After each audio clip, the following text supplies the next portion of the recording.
In this podcast episode, I talk about my story of courage over comfort.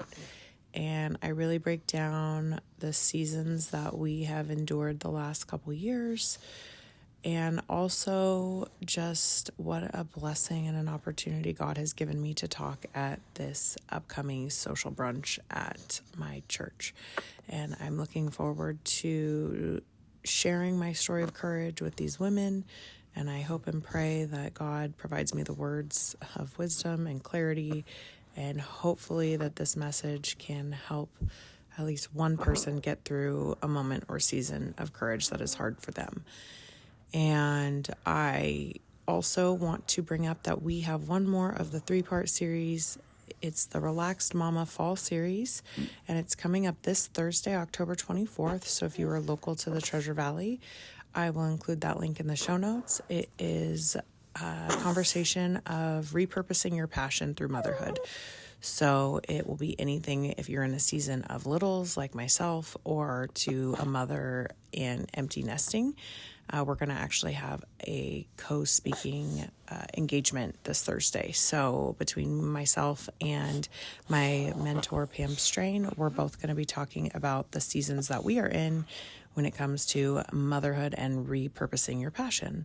So I hope you can join us. If not, I'm sure there'll be a recap on it here, maybe on the podcast or maybe on social media. But I hope everybody has a blessed and wonderful weekend, and I hope you enjoy. Welcome to the Kindred Journey Podcast, the podcast where women share their experiences of stepping into courage when comfort is no longer an option. This is the podcast for connecting in community with women who have been shaped by the liberating to challenging seasons that life endures. I am your host, Lesley. I am a wife, mother, daughter, sister, and friend. I too have experienced these seasons in life, and I want you to know that you are surrounded by a community of courageous, real women here for you. I can't wait to connect, so grab your favorite beverage and join me on this kindred journey. Hi, I hope everybody is doing so well.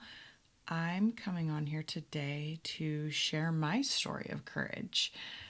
As I am gearing up and preparing to speak at a women's brunch at my church, I thought, in all fairness, it would be fun for me to come on here and share my story of courage over comfort. This month, I know I wanted to highlight first responder wives, military wives, active duty wives, and I guess I technically fall under that category as my husband is a wildland firefighter, and we are winding down from the season, and it has been so wonderful to start to get back into whatever family rhythm we might have moving forward. We have a toddler and a 7-month-old, so it's been a shift since he left, because he left for the season. He's been in and out of home since June. And so as we wind down from fire season and right before the holidays, it's just kind of nice to have this rest and reprieve season for us. And I've been asked to speak at brunch, at a women's social brunch at my church. I signed up for the women's brunch committee this summer, and the coordinator asked me, how do you feel called to serve on this brunch? And I said, however God is calling me, however he sees fit for me to do so. And our first brunch meeting, we came out of it, and I had my baby.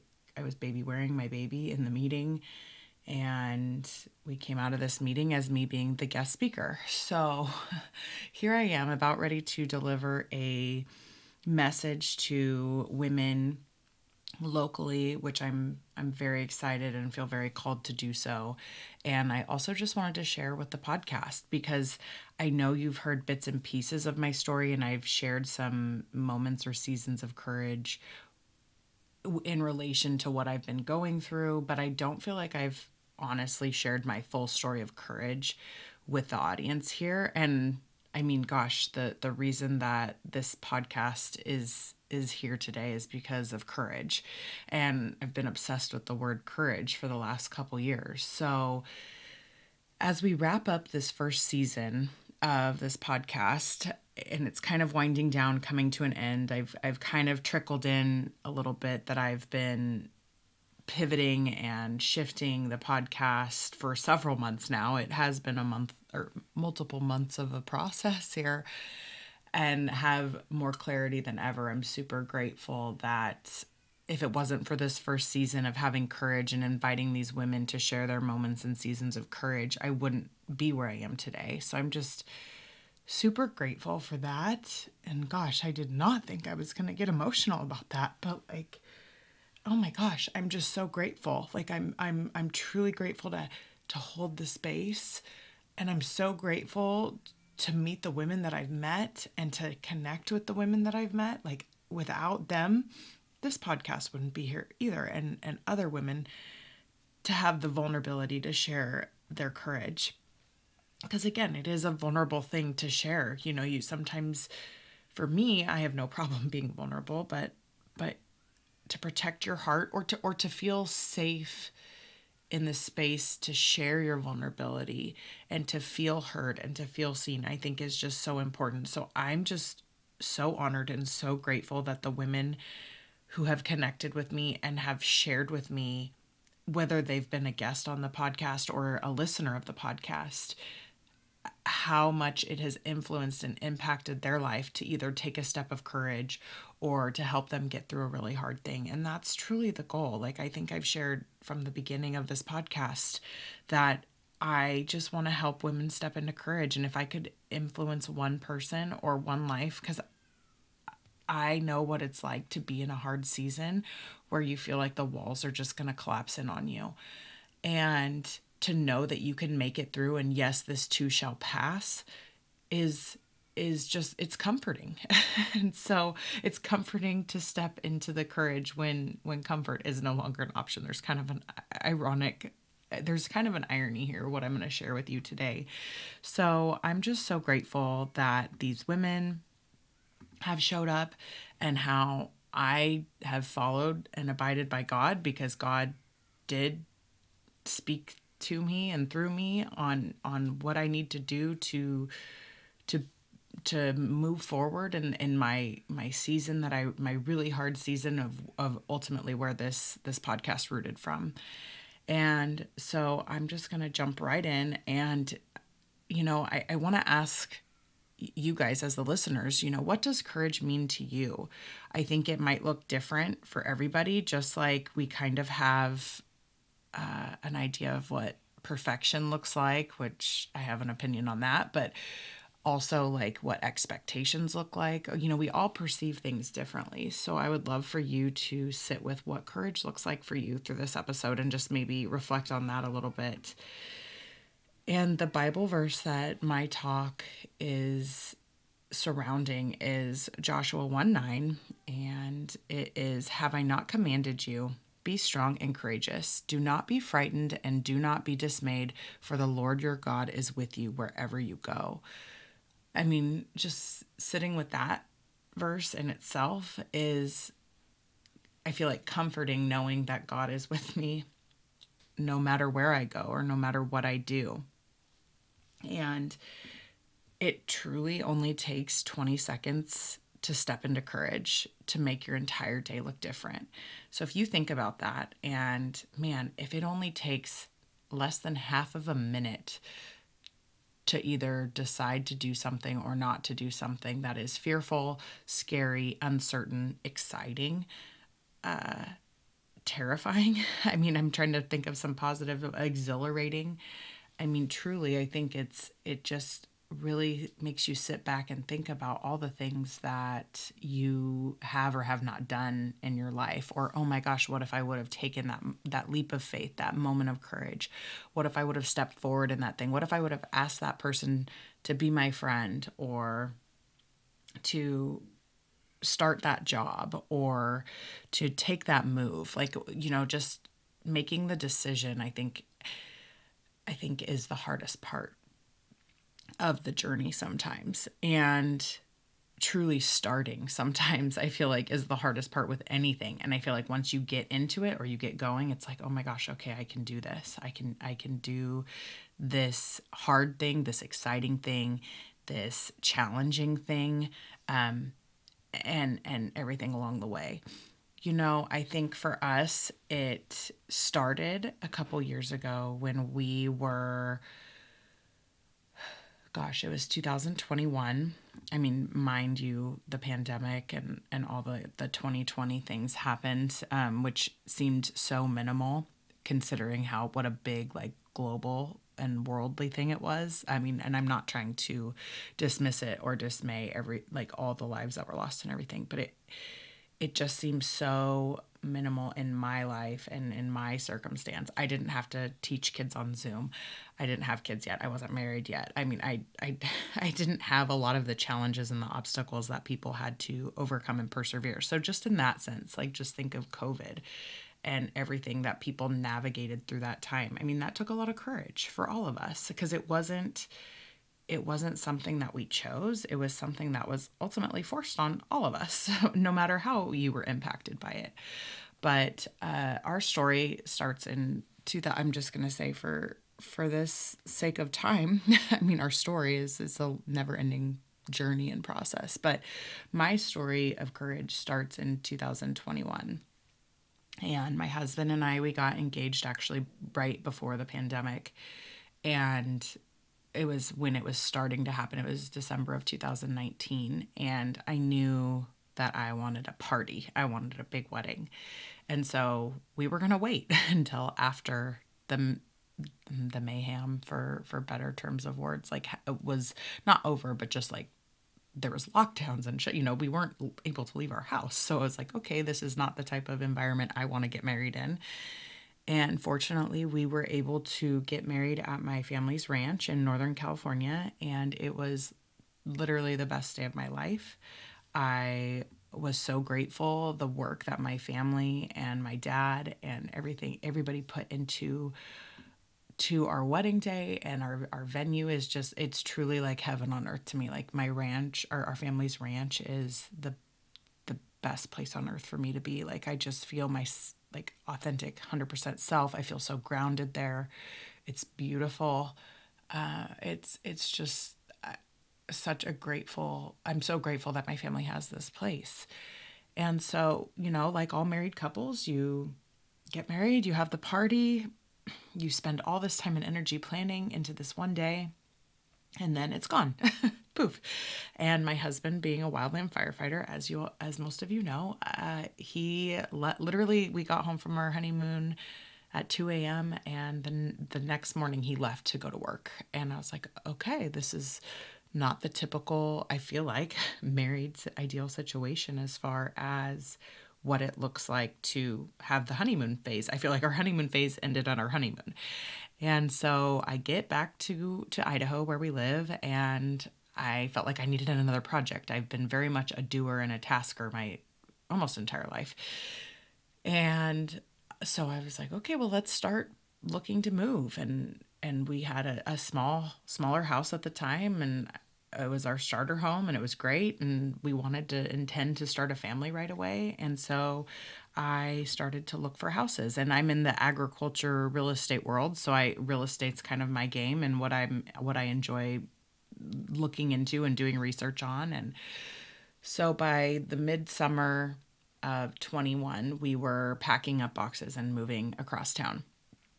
It was the peak of the market. We had, I think, 20 competing offers on the house that we put an offer on. And but I knew, I was like, okay, it's exactly what we're looking for. We're super blessed to, we prayed on it, and we were able to receive the house that God wanted for us in this season. Half acre with a shop and a wonderful garden. Had a pool. We did not want a pool, but it had, it was like yes, I want to start my family here kind of vibe. Shortly after that, that was about July and August of 21. And then in October of 21, the first weekend, we went to our friend's wedding in New Mexico, and we came back, and Not that it happens this fast, but I was like, oh, I don't feel good. Like just something's different. Well, turns out, we were expecting after trying, luckily we were so blessed to try for such a short amount of time, for about 6 months. And we were pregnant with our first son. We didn't find out what we were having. And oh my gosh, we were just, excited. Like, oh my gosh, we got married. We bought the house. We are now expecting our first child. All the things were quote unquote on track or going right. And it wasn't too long. And after that, it was at the end of October, that month of 21. So within the first year of marriage, we went through 3 of the 5 top stressful or big catastrophic events in one's life. And, while some of them were blessings, some of them were very much trials. And I think that, when you say your wedding vows, for better, for worse, for sickness and health, for richer, for poor, you say them and you commit to them, but it's truly, I feel like, a test of your faith and your courage when those are put to the test. And honestly, like, they were put to the test right off the bat. Like I said, our honeymoon ended at our honeymoon, and I feel like we got right to work with life. So by the end of October, we were in the ER with some major life-changing health circumstances that were ultimately dropped on us. And I don't know how many times I asked God, I was like, why did you get us pregnant first and then place these health scares? And yes, I asked God why, but it's like, he did it because it's God. He knows everything. He has it all laid out before us. Like, we don't need to know that. And my husband reminds me of that all the time. I didn't think I was going to get emotional like this, but oh my gosh, like, even though it's several years ago that all this happened, it just seems so real. So yeah, we got married. We had a big move. We had a life-changing health scare, and we were pregnant. So we had 3 of the 5 biggest stressful things in one's life happened pretty much within a year of us. And I just wanted to share James 1:2-4. Count it all joy, my brothers, when you meet trials of various kinds, for you know that the testing of your faith produces steadfastness. And let steadfastness have its full effect, that you may be perfect and complete, lacking in nothing. So to count all of these things as joy, I can't say I did that. I was really tested. Through this time. And, I think while looking back, like, gosh, I remember some of the days, like, in this season. And mind you, not only are we experiencing and navigating all these things, but we're both still maintaining full-time jobs and family life and social, some of them were put on pause or hold, but like, we were still living an everyday life. And something that our pastor talked about, and I've talked about this on previous podcasts, like, it takes courage to live. And it does, like, for all of us to show up and do all the things that we're doing each and every single day, like, it's by choice, yes, but it does take courage, because some days we don't want to get out of bed, or some days we don't want to go to work. And I just think, like, it does take courage to show up each and every day. And the hard part is not knowing, it is having the courage to take action. And so while we might anticipate something, and it's kind of like that 20 seconds of courage piece, like, it does take action to do the courage, not to actually know. I think that's something that us as humans, we get in our own heads, or we want to know the outcome, or we have an expectation in mind of how this is all going to go. And it truly, like, we think we have control, but we do not have control at all. Like, Jesus, take the wheel 100%. And I think that's something that it was a valuable lesson in this experience and this season of our life, because I felt like I had it all. I was in the driver's seat. I felt like I was, we got married, check. Okay, we bought the house, check. Okay, we're pregnant with our first baby, check. Like all the things, I felt like I was in control. And I think God can challenge you and test you at the right time, at your maybe wrong time per se, but I think it's all for the greater good of God. And I think this is where I love this verse, Hebrews 12:1-2 is, therefore, since we are surrounded by so great a cloud of witnesses, let us also lay aside every weight and sin which clings so closely, and let us run with the endurance the race that is set before us, looking to Jesus, the founder and perfecter of our faith, who for the joy that was set before him endured the cross, despising the shame, and is seated at the right hand of the throne of God.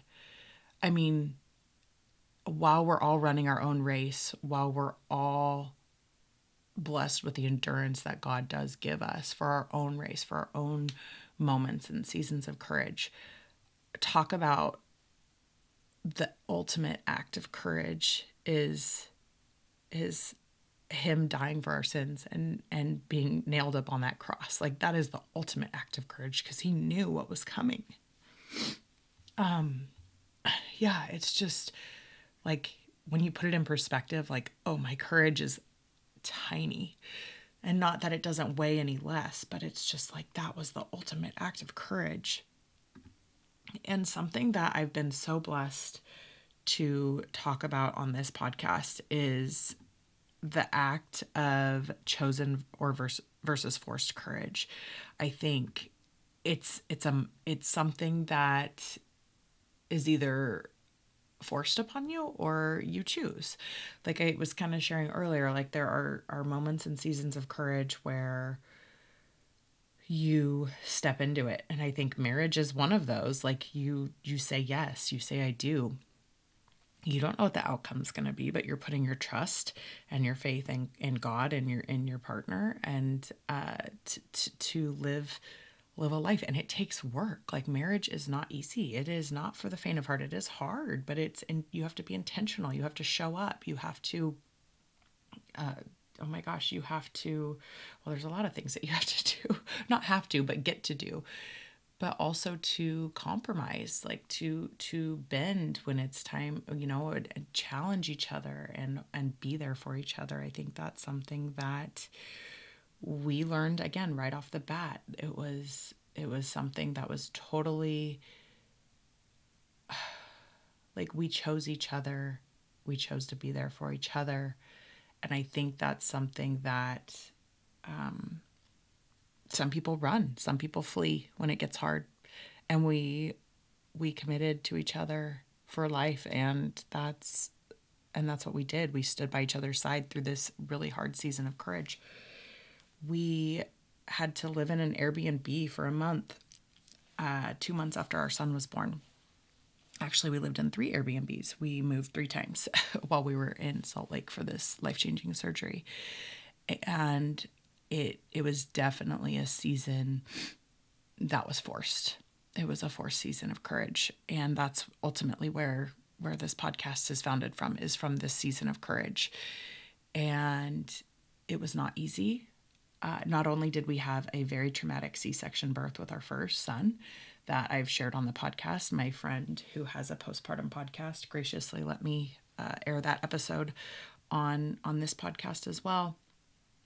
And I think it's just something, like, not only was that its own thing, its own season, its own moment, but like this whole entire, I would say, like 2-year process of courage where, again, you just, like, we were at our knees and really leaned into God. And honestly, that's where, I mean, I've always been a Christian. I've always been raised. I was not raised going to church every Sunday, but knowing God and going on the special holiday, Easter, Christmas, and some other times I would go with my grandma, but I truly feel like this season is where I leaned into my faith and leaned into God and learned God. And I read the Bible in a year.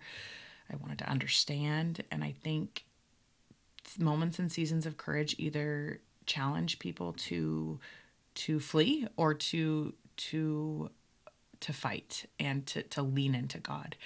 And I'm so grateful that this season, I'm grateful for what I learned from this season and how I did lean into God.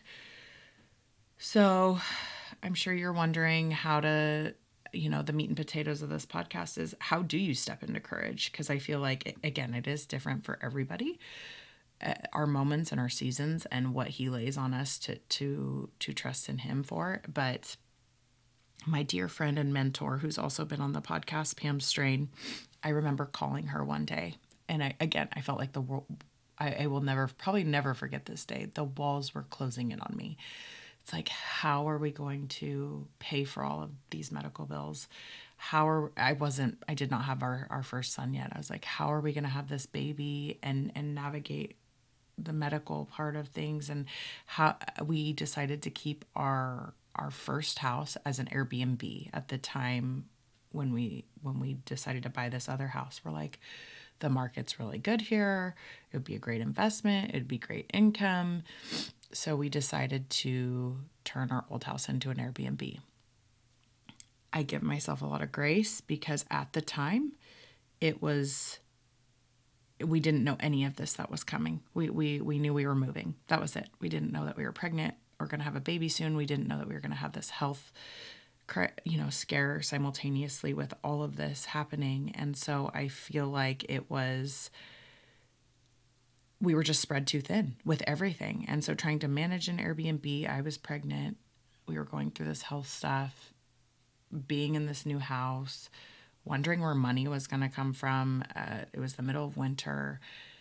And I called her one day and I just said, Pam, what do I do? I want to just, I'm surrendering. Jesus, take the wheel. But can you please help me get through today? And, she said, just stop, pause. And pausing is just first is the biggest thing because I think we get so caught up in our minds. But she said, ask yourself, what are you in control of today? Because I think we get so inundated with the overwhelm and the tasks and all the things that we feel like we need to do or should do, or how is this going to happen? What's the outcome of this? We just get so inundated in our thoughts and that's, I think, where the overwhelm stimulates from. And then ask yourself, what am I taking responsibility for that I don't need to? Another thing that I think we get inundated with and overwhelmed with is what is not ours to hold, and what do we need to surrender? What do we need to not worry about because it's not ours? And then that kind of transfers into the next thing is, what is God's part in this? Because truly, he is the ultimate illustrator of our lives. He knows it's already done. And our life is already painted out for us. I think also the important thing is to stay curious. This is something that we also, or at least I also had a hard time doing in this season, was to stay curious with, okay, if this is happening, there's a reason for it. Or, okay, again, asking these questions of curiosity, like, what am I in control of today? Okay, interesting. I need to let this other stuff go and truly surrender, truly surrender. And I think that is ultimately doing your part and receiving the rest.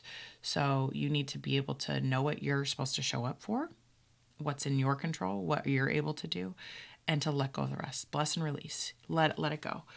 And I think that's something that sometimes we hold on to so hard. We white knuckle through things, or I've got to do this, or I think I have control, so I'm going to hold on that much harder. But once you let go and let God and release, it is just such a blessing. It is literally the weight of the world is lifted off your shoulders.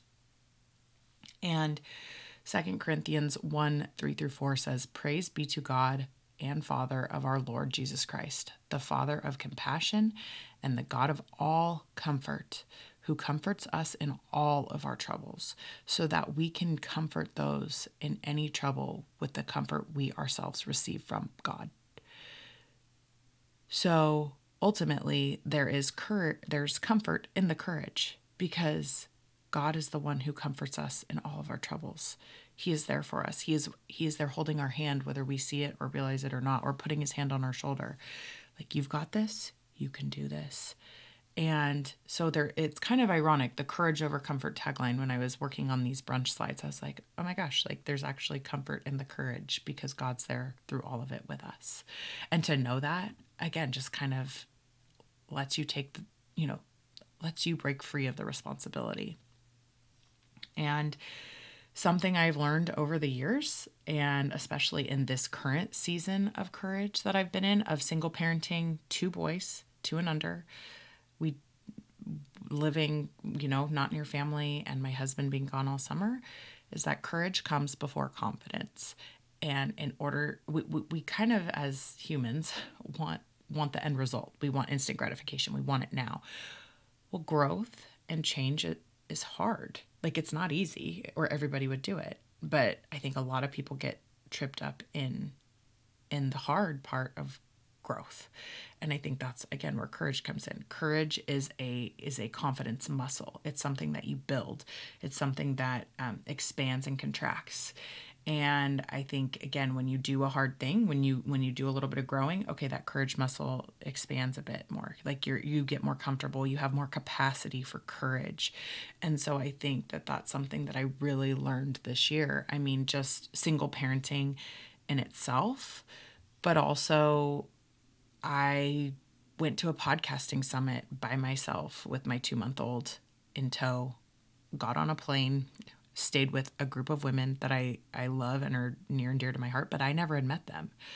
I mean, it wasn't until the day of, I think I shared that on another episode, like, I was like, oh my gosh, what am I doing?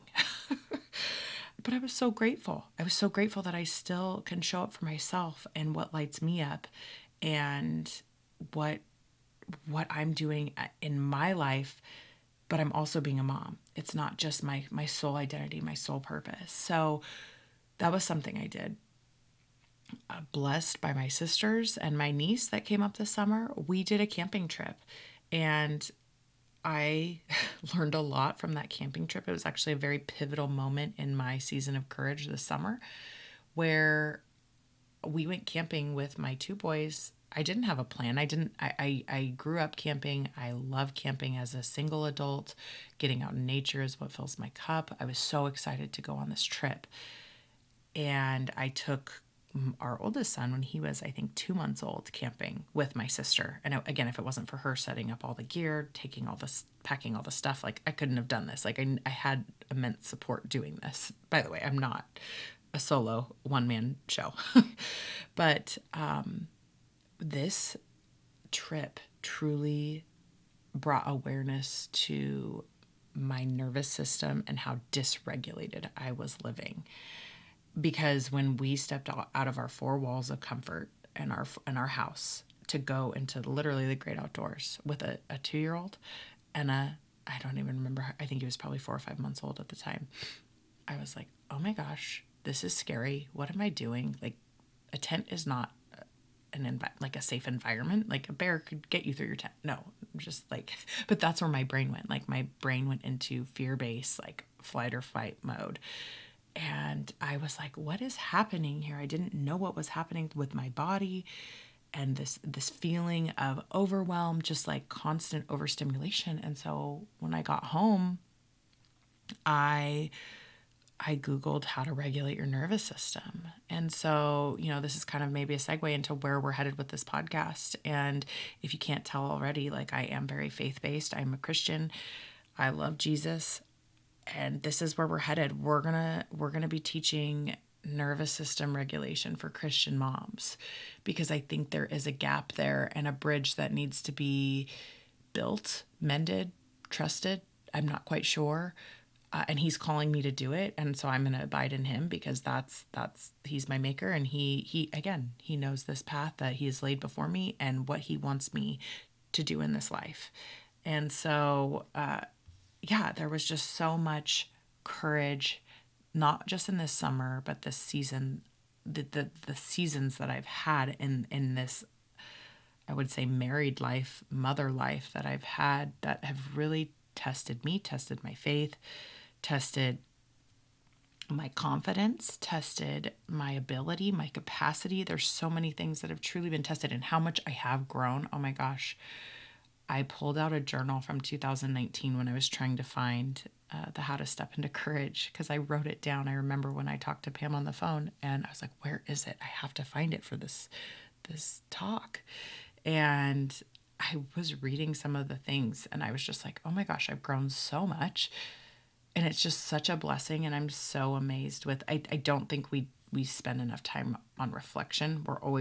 I'm always forward foot, searching, looking, going. I think crossing off the to-do list constantly in that forward mode versus like just that sitting and recapturing or reflecting on where you've been. And I think that's kind of something as we do wrap up here. I think Philippians 4:11-13 explains it well, is not that I am speaking of being in need, for I have learned in whatever situation I am to be content. I know how to be brought low, and I know how to abound. In every circumstance, I have learned the secret of facing plenty and hunger, abundance and need. I can do all things through him who strengthens me. So when you have the strength of God in your courage and trusting him with what's set before you, I just think you can do anything. I mean, truly, like it's not going to be easy, but you can do it. And I think it's not about like achieving God's awareness it's not about achieving God's presence. It's not like you need to gain it or earn it. It's creating the awareness around that you already have it. So knowing that the presence of God is truly with you each and every day, and that's something that I have been meditating on and working on this summer since that camping trip, that very pivotal moment in my life. It is so comforting.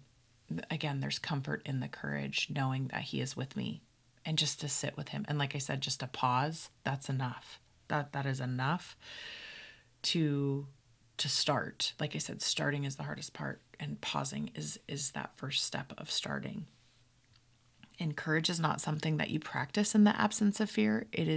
Courage is feeling scared and doing it anyways. And I feel like I didn't really have, like, I had a choice marrying my husband. I knew he was a wildland firefighter, but I didn't choose to be a single parent in the summer. Like, that was not my choice. That was part of what I signed up for as my first choice, my initial choice. So I think what I want to leave you with is I'm learning how to step into that courage in these seasons and these roles that I have to kind of take on and assume while he's gone, and then while he's home, and it just frees up, and learning what my priorities are in each season, I think is so important, because again, back to how to step into courage, like what is mine and what is not mine? What's my responsibility and what's not? What am I in control of? I think those are all such key points to focus on when you're in a season of courage or not. Like, you don't have to be courageous about, even just stepping into today. Stepping up and inviting a friend to lunch that you might need to make amends with. That's courage. Just something small. I mean, just anything. But I truly am grateful for this opportunity to share with you, to be with you, to hold space for these women to share their stories of courage. I have been so grateful to be the conduit for some of these women to share their story of courage. And courage is truly the conduit of courage is the conduit of this podcast. It's the conduit of my trajectory moving forward. I'm reminding myself to step into courage each and every single day as the mother of these two boys, as this podcast host, as a wife, as I'm trying to maybe lead women and help guide women into courage, into regulating their nervous system, into creating that ease that we crave in life, I feel like we're all overwhelmed. We're all distracted. We're all overstimulated, especially as moms. So I want to help bridge that gap between nervous system regulation and Christ. It's all connected. It truly is. And I'm learning so much, and I'm so grateful for this opportunity that he's given me. And I just hope everybody has such a blessed day, and I hope you enjoyed this episode. Thank you for joining me and listening to the Kindred Journey Podcast. If this episode resonated with you, please consider taking the time to rate and review the podcast and share this episode with family and friends who you think might enjoy it. Your positive feedback helps me reach more courageous women like you. This is my passion project, so without you, I wouldn't be here doing this, and I deeply appreciate your support. Until next time.